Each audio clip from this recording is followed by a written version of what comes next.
الحمد لله نحمده ونستعينه ونستغفره ونعوذ بالله من شرور أنفسنا ومن سيئات أعمالنا من يهده الله فلا مضل له ومن يضلل فلا هادي له وأشهد أن لا إله إلا الله وحده لا شريك له وأشهد أن محمدا عبده ورسوله يا أيها الذين آمنوا اتقوا الله حق تقاته ولا تموتن إلا وأنتم مسلمون يا أيها الناس اتقوا ربكم الذي خلقكم من نفس واحدة وخلق منها زوجها وبث منهما رجالا كثيرا ونساء واتقوا الله الذي تساءلون به والأرحام إن الله كان عليكم رقيبا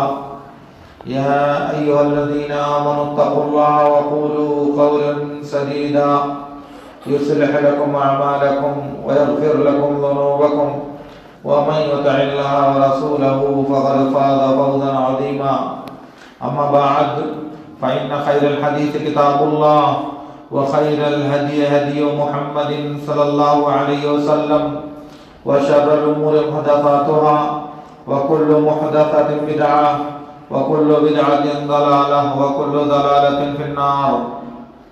قال الله تعالى: قاف والقرآن المجيد بل عجبوا أن جاءهم منذر منهم فقال الكافرون هذا شيء عجيب أئذا متنا وكنا ترابا ذلك رجع بعيد قد علمنا ما تنقص الأرض منهم وعندنا كتاب حفيظ بل كذبوا بالحق لما جاءهم فهم في أمر مريج أفلم ينظروا إلى السماء فوقهم كيف بنيناها وزيناها وما لها من فروج والأرض مددناها وألقينا فيها رواسي وأنبتنا فيها من كل زوج بهيج تبصرة وذكرى لكل عبد منيب ونزلنا من السماء ماء مباركا فأنبتنا به جنات وحب الحصيد والنخل باسقات لها طلع نضيد رزقا للعباد وحيينا به بلدة ميتا كذلك الخروج. معزز حاضرین، اللہ رب العالمین نے ارشاد فرمایا: یا ایھا الذین آمنوا کتب علیکم الصیام کما کتب علی الذین من قبلکم لعلکم تتقون.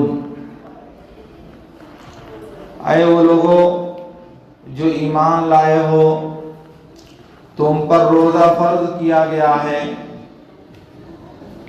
ایسے ہی جیسے تم سے پہلے لوگوں پر روزہ فرض کیا گیا تھا، تاکہ تم متقی اور پرہیزگار بن جاؤ.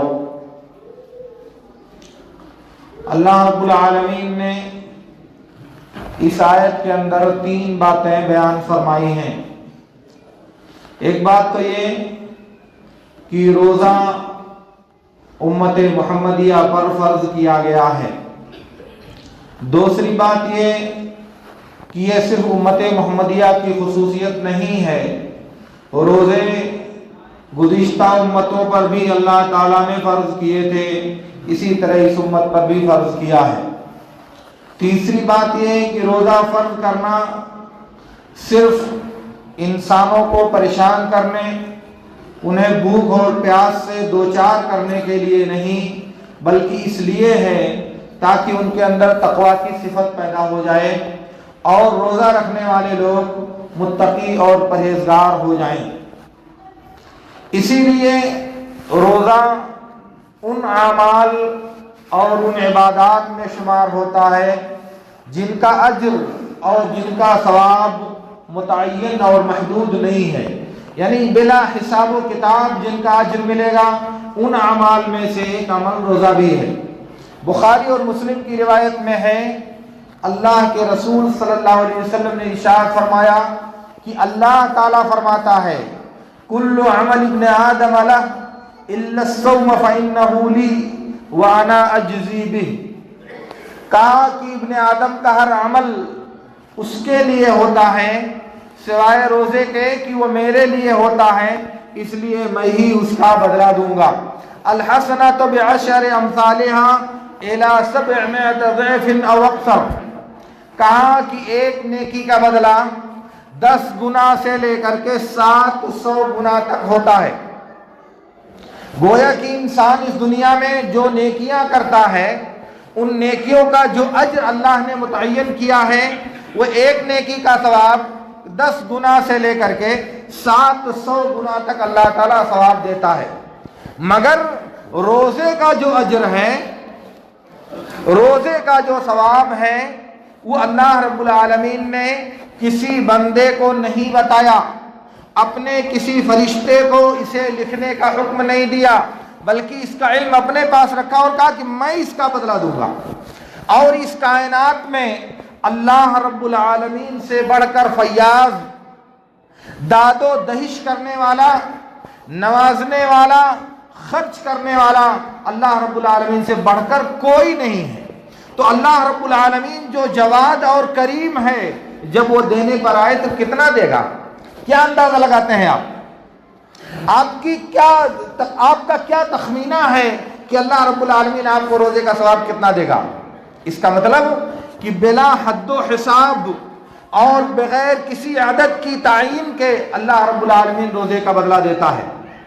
اسی لیے اللہ کے نبی صلی اللہ علیہ وسلم نے ارشاد فرمایا، جیسا کہ بخاری اور مسلم کی روایت میں ہے، والذی نفس محمد بیدہ لخلوف فم الصائم اطیب عند اللہ من ریح المسک.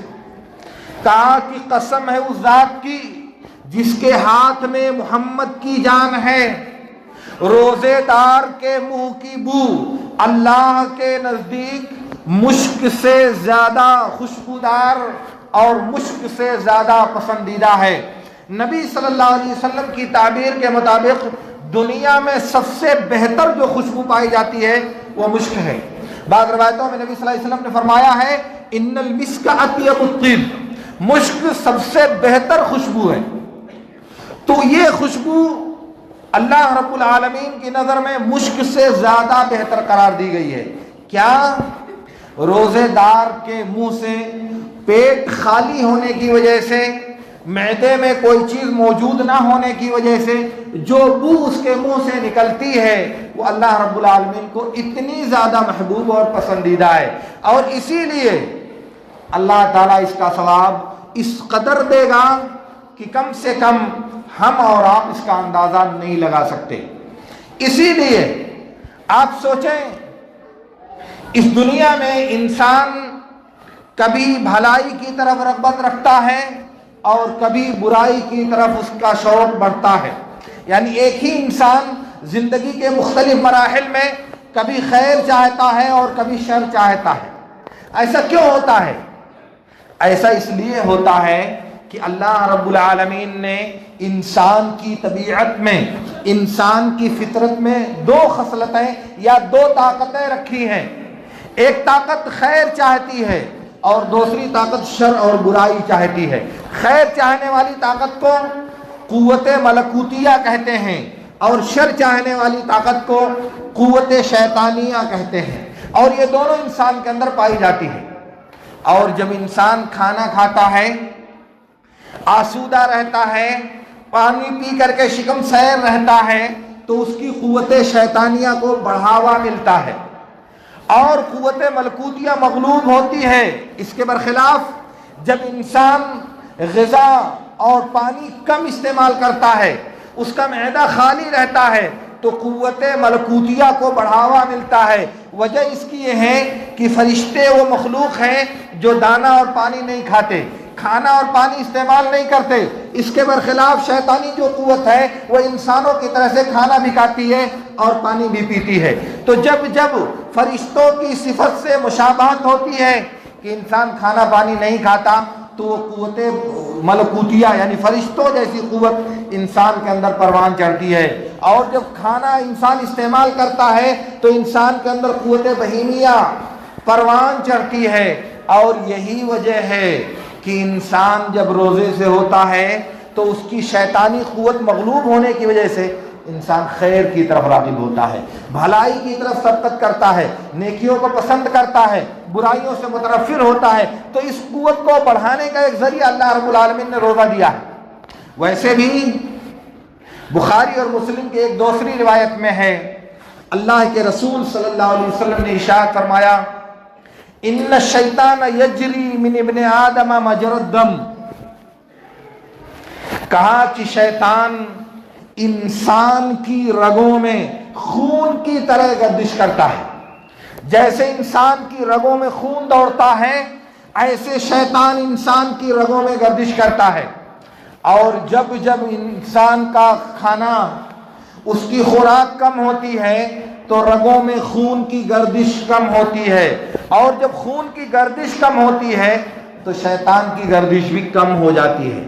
گویا کہ بھوک اور پیاس کی شدت برداشت کرنے کی حالت میں انسان کے بدن اور اس کی رگوں میں جیسے جیسے خون کی رفتار کم ہوتی جاتی ہے، ایسے ہی انسان کی رگوں میں شیطان کی رفتار بھی دھیمی اور ماد پڑتی جاتی ہے۔ اور ظاہر ہے کہ انسان پر شیطان کی گرفت جس قدر کمزور ہوگی، جس قدر شیطان کی حرکت انسان کے ساتھ ہلکی ہوگی، اسی کے بقدر انسان کے دل میں نیکی اور خیر کا جذبہ زیادہ پیدا ہوگا، بھلائی اور نیکی کا تاثر انسان کے دل میں زیادہ پیدا ہوگا۔ اس لیے اللہ رب العالمین نے یہ روزہ دیا ہے کہ انسان کے بدن پر شیطان کی گرفت کو کمزور کر کے بھلائی کے راستوں پر اسے ڈال دیا جائے۔ اس لیے روزہ اللہ رب العالمین نے ہم مسلمانوں کو دیا ہے۔ آپ سوچیں کہ اس دنیا میں ہزاروں اور لاکھوں انسانوں کے بارے میں سنا جاتا ہے کہ وہ بھوک اور پیاس کی شدت سے پریشان رہتے ہیں، ان کو نان شبینہ میسر نہیں ہوتی، ان کو پیٹ بھر کر کے خوراک میسر نہیں ہوتی، انہیں حوائج زندگی کے لیے، زندگی کی ضروریات کی تکمیل کے لیے ضروری سامان مہیا نہیں ہوتا۔ اسے دیکھ کر، اسے سن کر انسان کا دل اٹھتا ہے، وہ درد محسوس کرتا ہے، وہ اپنے دل میں ہمدردی اور غم محسوس کرتا ہے کہ ان بیچاروں کا کوئی پرسان حال نہیں ہے، ان کی مدد کرنی چاہیے۔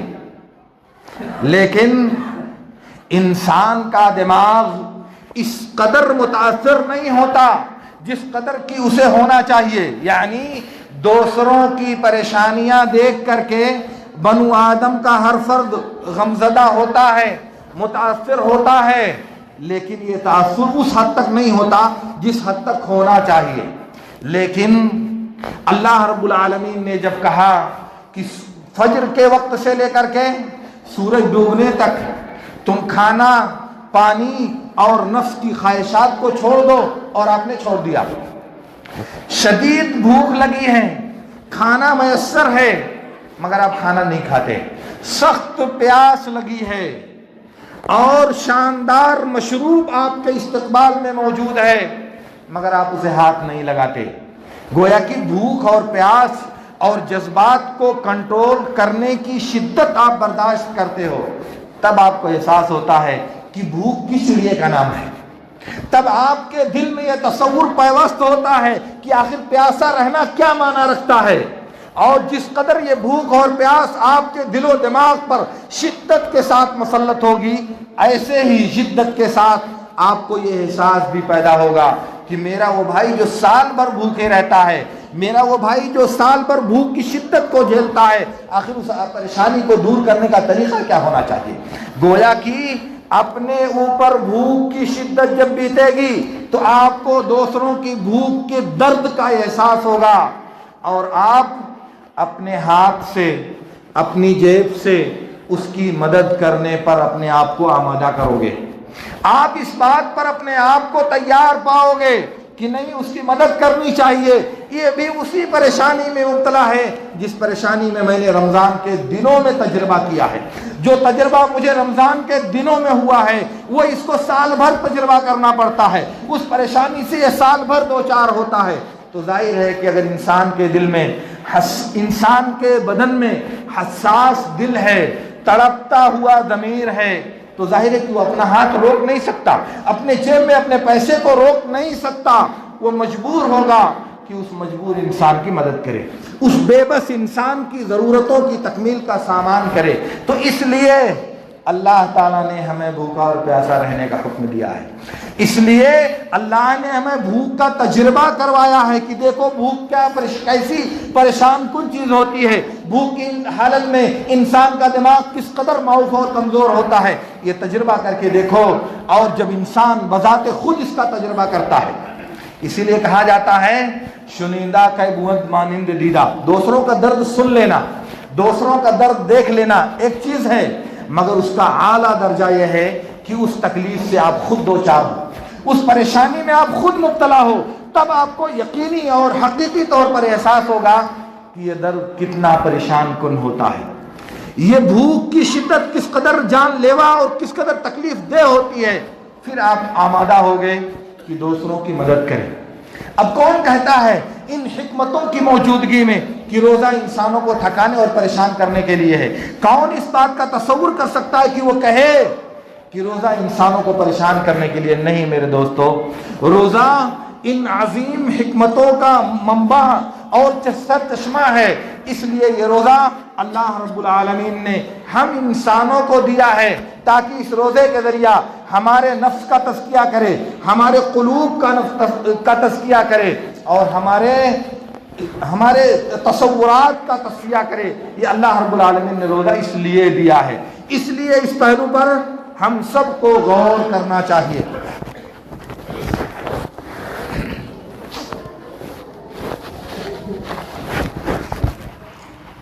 میرے دوستو، میں عرض یہ کر رہا تھا کہ روزہ اللہ رب العالمین نے فرض کیا ہے کچھ حکمتوں اور کچھ مقاصد کی خاطر۔ ان میں سے چند چیزیں میں نے آپ سے عرض کیا ہے، آپ ان پر غور کریں تو آپ کو اللہ کے حکم کی حکمت اور اللہ کے اس حکم کا فلسفہ بہت اچھی طرح سے سمجھ میں آئے گا۔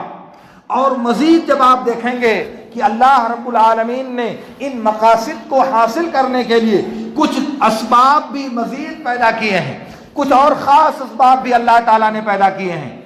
مثال کے طور پر رمضان میں اللہ رب العالمین شیطانوں کو قید کر دیتا ہے، رمضان میں اللہ رب العالمین جہنم کے دروازوں کو بند کر دیتا ہے، رمضان میں اللہ رب العالمین آسمان کے اور رحمت کے دروازوں کو کھول دیتا ہے، رمضان میں اللہ رب العالمین جنت کے دروازوں کو کھول دیتا ہے۔ یہ سب حدیث کی روایتیں ہیں۔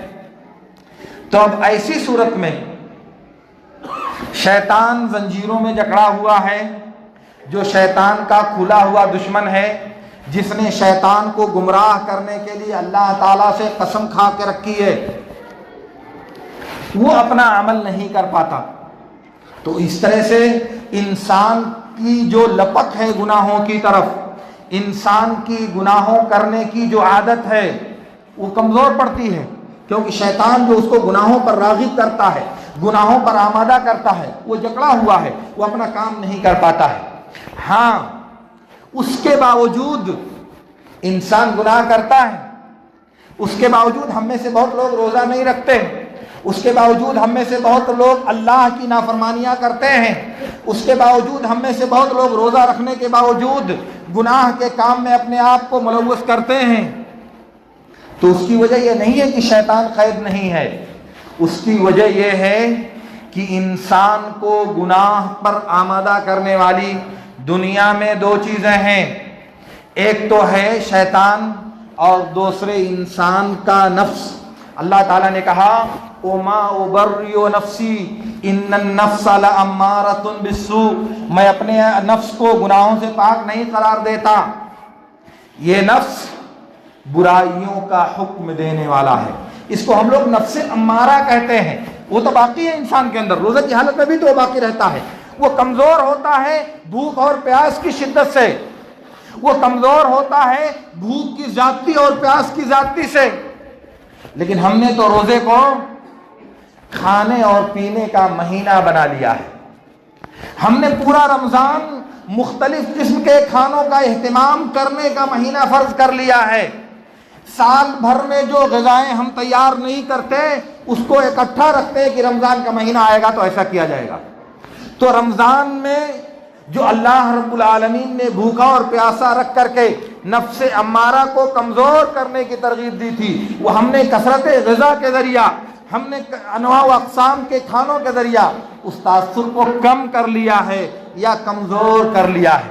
تو میں کہہ رہا تھا کہ رمضان میں شیطانوں کے پابند سلاسل ہونے کے باوجود انسان گناہ اس لیے کرتا ہے کہ اس کے نفس میں، اس کے بدن میں نفس امارہ موجود ہے جو اسے گناہوں کا، برائیوں کا، رب کی نافرمانی کا، شریعت کے حکم کی مخالفت کا حکم دیتا ہے، اور اس طرح سے انسان اللہ کے حکم کی مخالفت کرتا ہے۔ ان باتوں پر آپ غور کیجئے، ان باتوں پر آپ سوچئے تو آپ کو سمجھ میں آئے گا، جیسا کہ حدیث کی کتابوں میں اللہ کے نبی صلی اللہ علیہ وسلم سے بسند صحیح ثابت ہے۔ آپ نے فرمایا للصائم فرحتان یفرحہما اذا افطر فرح واذا لقی ربہ فرح۔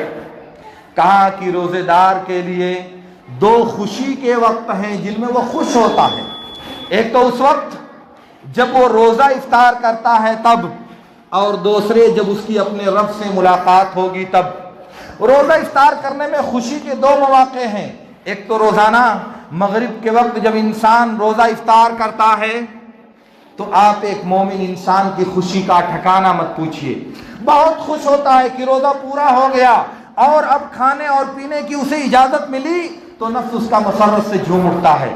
اور دوسری خوشی عید کے دن ملتی ہے، جب مکمل ماہ کا روزہ پورا کرنے کے بعد عید کے دن داخل ہوتا ہے تو پھر اس کی خوشی کا ٹھکانہ نہیں ہوتا، انتہائی مسرور ہوتا ہے۔ یہ خوشی کیوں ملتی ہے مومن کو؟ یہ مسرت مومن کو کیوں حاصل ہوتی ہے؟ کہ اس نے ریاضتوں کے ذریعہ، عبادتوں کے ذریعہ، مشقتوں کو برداشت کر کے یہ حکمتیں حاصل کیا ہے، یہ مقاصد پورے کیے ہیں جو اللہ رب العالمین نے روزے میں پنہاں اور مقدر کر رکھے ہیں۔ اس لیے یہ بات معمولی نہیں ہے، یہ بات انتہائی زیادہ اہم ہے جو اللہ رب العالمین نے ہم انسانوں کو دیا ہے۔ اللہ رب العالمین سے میری دعا ہے کہ اللہ رب العالمین ہمیں ان باتوں کو سمجھنے اور ان پر عمل کرنے کی توفیق عطا فرمائے۔ وآخر دعوانا ان الحمد للہ رب العالمین۔ اقول لکم ما تسمعون واستغفر اللہ لی ولکم۔